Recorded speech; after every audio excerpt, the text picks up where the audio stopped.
مصطفیٰ سے بھی کہا تھا رشتہ بھی دیتے ہیں،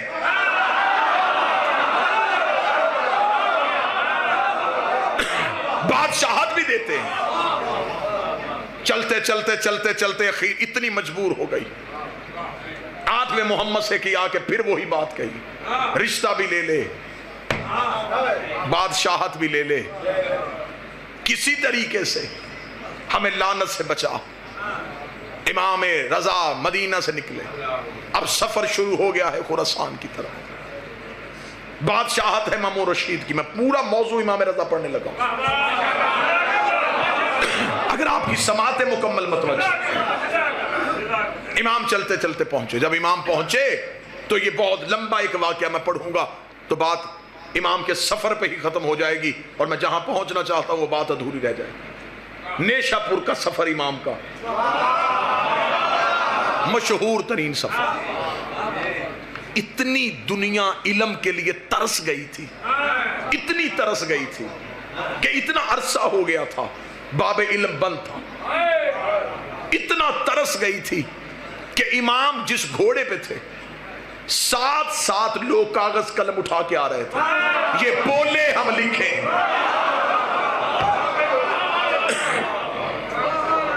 اور امام کی وہ حدیث جسے سلسلۃ الذہب کہا جاتا ہے، وہ حدیث آج بھی علماء کہتے ہیں کہ اسے کاغذ پہ لکھ کے پانی میں ڈبو کے گونگے کو وہ پانی پلایا جائے تو اسے زبان مل جائے۔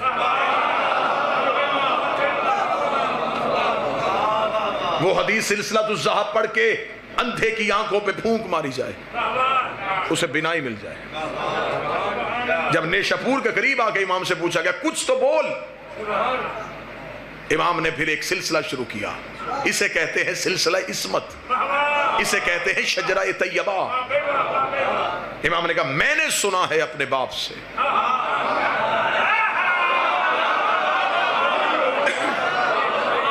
جس کا نام موسیٰ کاظم تھا، انہوں نے سنا اپنے باپ سے جو جعفر صادق تھے، انہوں نے سنا اپنے باپ سے جو محمد باقر تھے، انہوں نے سنا اپنے باپ سے جو علی زین العابدین تھے، انہوں نے سنا اپنے باپ سے جو حسین ابن علی تھے، حسین نے سنا ہے اپنے بھائی حسن کے ساتھ بیٹھ کے جو حسن تھے، حسن اور حسین نے سنا ہے علی سے، علی نے سنا ہے محمد سے، محمد نے سنا ہے جبریل سے، جبریل نے سنا ہے اللہ سے۔ امام نے پورا سلسلہ پڑھا، اس سلسلے میں ایک بھی کڑی ٹوٹی ہوئی نہیں تھی۔ جب امام نے اتنا بہترین سلسلہ پڑھا تو لوگوں نے کاغذ قلم ہاتھ میں کیا سنا۔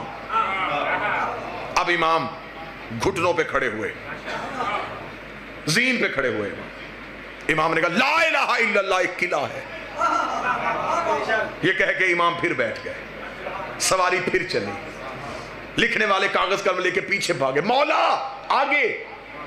امام پھر گھٹنوں پہ اٹھ کے کھڑے ہوئے، امام نے کہا اس قلعے میں داخل جو ہوگا وہ امان پا جائے۔ لوگوں کے چہروں پہ خوشی آئی، امام پھر بیٹھے، لوگ پھر پیچھے پیچھے دوڑے، امام پھر گھوڑے کی زین پہ بلند ہوئے۔ امام نے کہا لیکن اس قلعے میں داخل ہونے کی چند شرطیں ہیں۔ اتنا کہنا تو لوگوں کے سانس وہی کے وہی رک گئے کہ اب مولا پوہے گا کہ وضو شرط ہے، نماز شرط ہے، غسل شرط ہے، روزہ شرط ہے، تقوی شرط ہے، زہد شرط ہے، عبادت شرط ہے۔ امام کا گھوڑا چلتا گیا، 40,000 کاغذ قلم امام کے پیچھے پیچھے چلتے گئے۔ مولا وہ شرط کیا ہے، مولا وہ شرط کیا ہے، مولا وہ شرط کیا ہے۔ امام گھوڑے کی زین پہ اٹھ کے کھڑے ہوئے، اپنی عبا کو کھولا، سینے پہ انا من شروطہا، ان شرطوں میں ایک شرط عام ہے وہ شرط، ہمارے بغیر تم لا الہ الا اللہ میں نہیں پہنچ سکتے۔ امام پہنچ گئے خراسان، مامون نے کہا کہ مولا میں چاہتا ہوں کہ آپ کی بیعت ہو۔ امام کو تخت پہ بٹھایا گیا، امام نے کہا پھر اسے کہا بیعت کروائیں، توجہ میری طرف رکھیے۔ امام نے ایسے ہاتھ بلند کیا،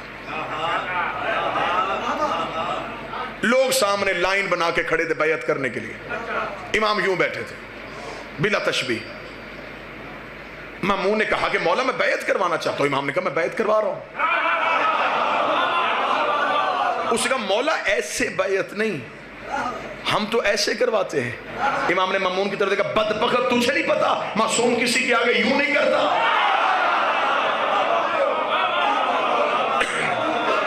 یہ بیعت کا طریقہ تم نے کہاں سے لیا؟ اور یہ بات میں آج ممبر پہ بتاؤں، یہ بیعت سقیفے سے شروع ہوئی تھی، یہ غدیر سے شروع ہوئی تھی۔ غدیر میں رسول نے علی کا ہاتھ ایسے نہیں بڑھایا، ایسے اٹھایا۔ خلافت والوں کے ہاں بیعت ایسے ہوتی رہی، امامت والوں کے ہاں بیعت ایسے ہوتی رہی۔ جو چپ ہے تمہاری خاموشی کا تالا توڑوں؟ اگر آج بھی دیکھنی ہو کہ امامت کدھر ہے، خلافت کدھر ہے، اب پتہ چلا کہ علم پہ ہاتھ کیوں ہے۔ غازی آج بھی 12ویں کی بیعت لے رہا ہے، اور ویسے بھی جس گھر کی چھت پہ غازی کا ہاتھ ایسے ہو، اس گھر میں رہنے والوں کا ہاتھ کبھی ایسے نہیں ہوتا، اس لیے کہ ہم غدیر والے ہیں۔ امام نے کہا ہم بیعت ایسے نہیں کرواتے، ہم ایسے کرواتے۔ اور رسول کا بیعت کا طریقہ یہ تھا کہ چھوٹی انگلی سے بیعت شروع کرو اور انگوٹھے پہ ختم کرو۔ یہ بیعت ہوتی کیا ہے؟ بیعت کا لفظ ہے بیچنا۔ 5 چیزیں معصوم خریدتا ہے، 5 بیچتا ہے۔ 5 چیزیں معصوم کے حوالے کی جاتی ہے: جان، عزت، مال، نفس، اولاد، یہ معصوم کی۔ اس کے بدلے میں اس سے 5 چیزیں لی جاتی ہیں۔ اس کے بدلے میں اس سے 5 چیزیں معصوم سے خریدی جاتی ہیں: جنت، بخشش، شفاعت، حشر کی ذمہ داری اور قبر کے عذاب سے بخشش۔ 5 چیزیں دو، 5 چیزیں لو۔ اس خرید و فروخت کو بیعت کہتے ہیں۔ یہ سوائے معصوم کے کسی کی ہو نہیں سکتی، کیونکہ سوائے حجت کے کوئی یہ چیزیں دے نہیں سکتا۔ صحابی جنت میں جا سکتا ہے، لے جا نہیں سکتا۔ ویسے بھی میں پاکستان کے ہر ممبر پہ کہہ رہا ہوں، میرے اہل سنت بھائیوں نے اسلامیات میں وہ واقعہ بڑی کثرت سے لکھا ہے کہ ہمارے پاس 10 صحابہ اکرام رضوان اللہ علیہ مجمعین ایسے ہیں جنہیں نبی نے اپنی زندگی میں بیعت رضوان میں جنت کی بشارت دی تھی، اور انہیں میرے اہل سنت بھائی عشرہ مبشرہ کہتے ہیں کہ ہمارے پاس 10 ایسے ہیں، ہمارے پاس 10 ایسے ہیں جنہیں نبی نے جنت میں جانے کی بشارت دی تھی۔ مجھے اس واقعے میں بحث نہیں کرنی کہ اس کی سند کیسی ہے، یہ واقعہ ہے یا نہیں ہے، لیکن میرے اہل سنت بھائیوں کے پاس صرف 10 ایسے ہیں جنہیں نبی نے جنت میں جانے کی بشارت دی تھی۔ یہ سارے وہ بیٹھے ہیں جنہیں نبی نے جنت میں جانے کی ضمانت دی ہے۔ بشارت والے اور ضمانت والے اور۔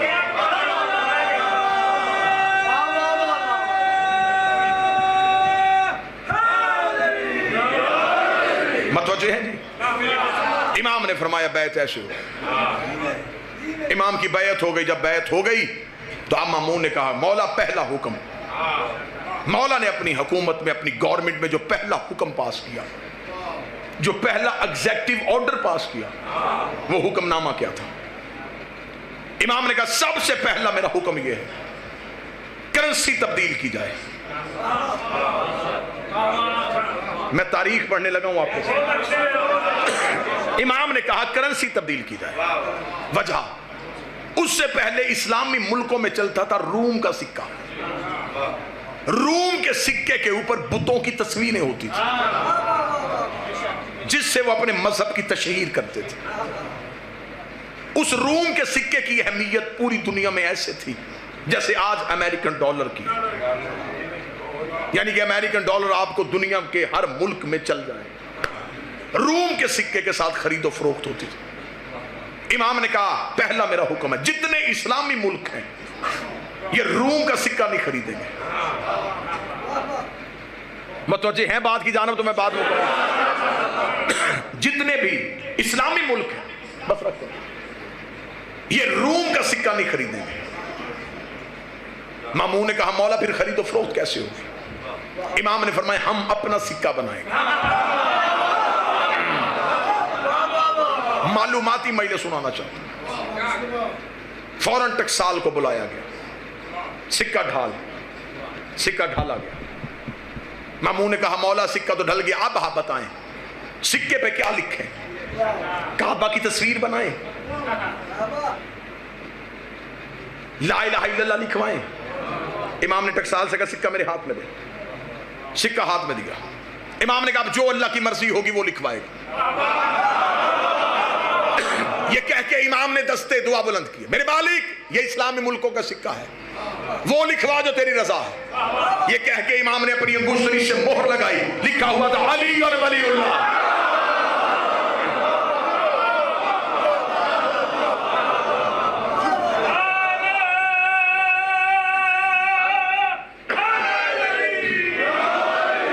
کیونکہ لا الہ الا اللہ سب کوئی پڑھ سکتا ہے، محمد رسول اللہ ہر کوئی پڑھ سکتا ہے. علی ولی اللہ وہ پڑھے گا جس کا لا الہ پہ بھی یقین ہوگا، محمد رسول اللہ پہ یقین.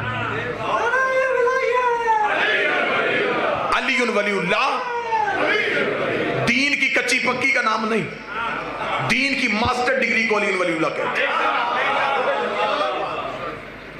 امام نے کہا علی ولی اللہ کا سکہ، امام نے کہا یہ سکہ بناؤ. وہ سکہ بن گیا. وہ سکہ اسلامی ملکوں میں پہنچا دیا گیا. اب دشمن کے لیے تو وہ موت تھا کہ دل میں بغض علی، جے میں علی ولی اللہ. مولا حسین. لیکن نوکر کے لیے، علی کے محب کے لیے وہ قیمت سے زیادہ قیمتی تھا. لیکن انہیں یہ بھی پتا تھا علی کے شیعوں کو کہ یہ سکہ ہمیشہ نہیں چلے گا، آخر تھوڑی دیر کے بعد اس سکے کو بند کر دیا جائے گا. لہٰذا علی کے جتنے شیعہ تھے وہ اس سکے کو خرچ نہیں کرتے تھے، اسے اپنے پاس رکھ لیتے تھے.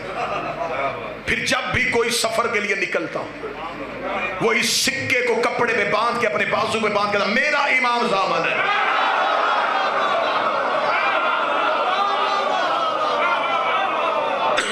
یہ پہچان ہوتی تھی شیعوں کی. اگر آپ کسی دوسرے ملک میں گئے اور آپ کو کوئی محب اہل بیت ملے، اس دور میں لوگ مذہب چھپاتے تھے.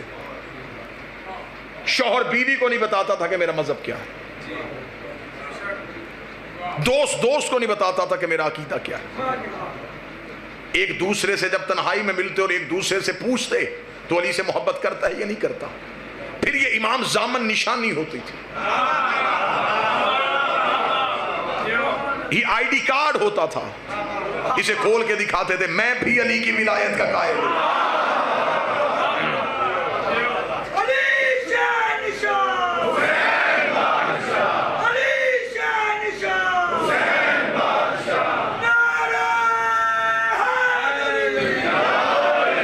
ایک دن میرے شہنشاہ، موضوع پسند ہے سرکار بات میں، کیونکہ مجلس مولا کی ہے تو میں پوری گفتگو مولا پہ کروں. اتنے فضائل ہیں علی ابن موسیٰ رضا کے، اشرا پڑھا جا سکتا ہے. ایک مجلس ہو سرکار کی علمی بصیرت پہ، ایک مجلس ہو سرکار کی سیاسی فیصلوں پہ، ایک مجلس ہو سرکار کی جنگوں کی حکمت عملی پہ.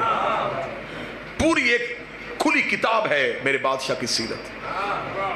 میرے شہنشاہ دربار میں بیٹھے تھے. دربار میں بیٹھے بیٹھے مامون رشید کا یہ طریقہ کار تھا کہ جتنے سیاسی فیصلے ہوتے تھے وہ خود کرتا تھا، علمی فیصلے امام سے کرواتا تھا. اور امام ویسے بھی دنیا داری کے فیصلوں کو ترجیح نہیں دیتے تھے. امام کہتے سیاست جانے اور تو جان. اس لیے علی ولی اللہ پڑھنے والوں کو سیاست سے دور رہنے کا حکم دیا گیا. سیاست جھوٹ اور منافقت کی ماں کا نام ہے.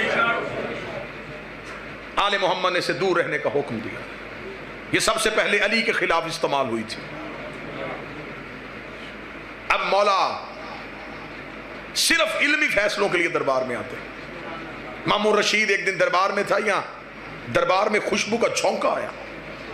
اتنی تیز خوشبو تھی کہ ہر کوئی دائیں بائیں دیکھنے میں مجبور ہو گیا یہ خوشبو کہاں سے آئی. مامون رشید بھی اپنی جگہ سے اٹھا اور اس نے یوں دیکھا یہ خوشبو کہاں سے آئی ہے. یا دور سے ایک شخص ہاتھ کا اشارہ کر رہا تھا. مامون نے کہا اسے بلاؤ. کون ہے تو؟ اس کا جسے ڈھونڈ رہا ہے. کون؟ اس نے کہا وہ خوشبو میرے پاس ہے. مامون نے کہا کون سا عطر ہے؟ کس پھول کی خوشبو ہے؟ کہاں سے خرید کے لایا ہے؟ اس نے کہا نہ یہ پھول نہ یہ عطر. پھر یہ کیا ہے؟ اس نے ایک کپڑے کو کھولا، اس کے اندر ایک ڈبی تھی، اس نے ڈبی کو کھولا، مامون کے سامنے کیا۔ مامون نے کہا یہ کیا ہے؟ اس نے کہا تیرے رسول کے سر کے بال، یہ منہ مبارک رسول ہے، نسل در نسل ہمارے پاس آ رہا ہے۔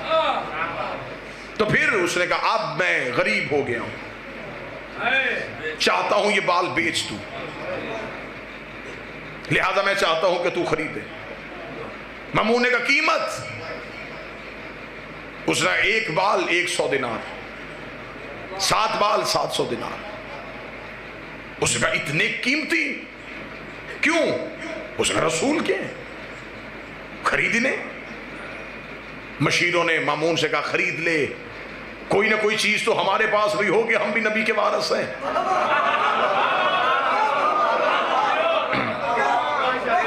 منہ مبارک ہمارے پاس ہوں گے، لوگوں کو زیارت کروایا کریں گے، کہیں گے ہم وارث رسول۔ مامون نے کہا خریدو۔ بال خریدنے کے جب وقت آیا، خزانے سے پیسے دیے جانے لگے۔ مامون نے کہا رک رک رک، یہ کون بتائے گا کہ یہ رسول کے ہیں؟ اس کا خوشبو نہیں بتا رہی۔ اس نے کہا ہمیں کیا پتا، ہم نے کوئی رسول دیکھا تھا؟ ہمیں کیا پتا یہ بال اور رسول کے خوشبو ہے۔ اتنا کہنا تھا، یہ پیچھے سے کسی نے دیکھی، کہا اسے نہ بلائیں جو محمد کا بیٹا ہے۔ ہاں ہاں ذرا بلائیں مولا علی ابن موسیٰ رضا کو۔ مولا رضا کو دربار میں بلایا گیا، پوری رات بھی واہ واہ کہو تو جملے کا قد بڑھا۔ جب امام رضا کو دربار میں بلایا گیا تو درباریوں کی حیرت کی انتہا نہ رہی، وہی خوشبو ادھر سے بھی آ رہی تھی۔ مالک حسین ان ہاتھوں کو سلامت رہا، جو خوشبو ادھر سے آ رہی تھی۔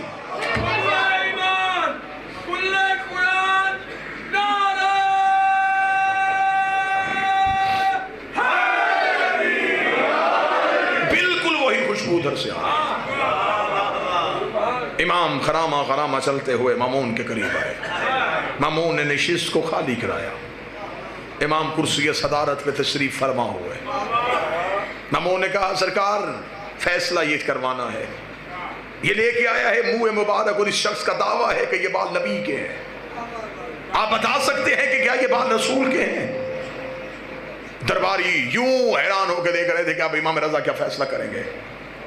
امام نے کہا بال میرے قریب کیے جائیں، تشت پہ بال رکھ کے امام کے قریب کیے گئے۔ امام نے ایک لمحے بغیر انگلی کا اشارہ کیا، یہ 4 میرے نانا کے ہیں، یہ 3 میرے نانا کے نہیں ہیں۔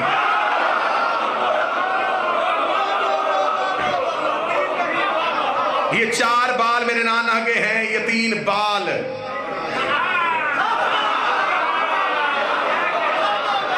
جب سے مجمع تیز ہوا ہے تب سے خطیبوں کو بھی تیزی آ گئی۔ 4 بال میرے نانا کے، یہ 3 بال میرے نانا کے نہیں۔ اتنا کہنا تھا، مامون قریب آیا، قریب آ کے دیکھنے کا مولا ویسے آپ نے فیصلہ تو کر دیا ہے لیکن یہ دکھنے میں ایک جیسے ہیں، قد ان کا ایک جیسا ہے، رنگت ان کی ایک جیسی ہے، مولا یہ کیسے پتہ چل گیا یہ 4 تیرے نانا کے، یہ 3 تیرے نانا کے نہیں؟ امام نے فرمایا فوراً چراغ روشن کرو، فوراً آگ روشن کی جائے۔ آگ روشن کرنا تھا، امام نے بھرے دربار میں فوراً جب آگ کو سامنے بلایا گیا، سامنے بلا کے امام نے 3 بال آگ میں پھینکے، تینوں کے تینوں ہی جل گئے، تینوں کے تینوں ہی جل گئے، تینوں کے تینوں ہی جل گئے۔ امام نے 4 بال آگ میں پھینکے، آگ میں جانا تھا، یہ آگ ٹھنڈی ہو گئی، آگ گلزار ہو گئی، آگ کا گلزار ہونا تھا۔ مامون نے کہا اچھا مولا آج پتہ چلا تیرے نانا کے بالوں کو آگ نہیں چھوتے۔ امام نے کہا بدبخت، تیری سمجھ میں نبی کا بال نہیں آیا، نبی کی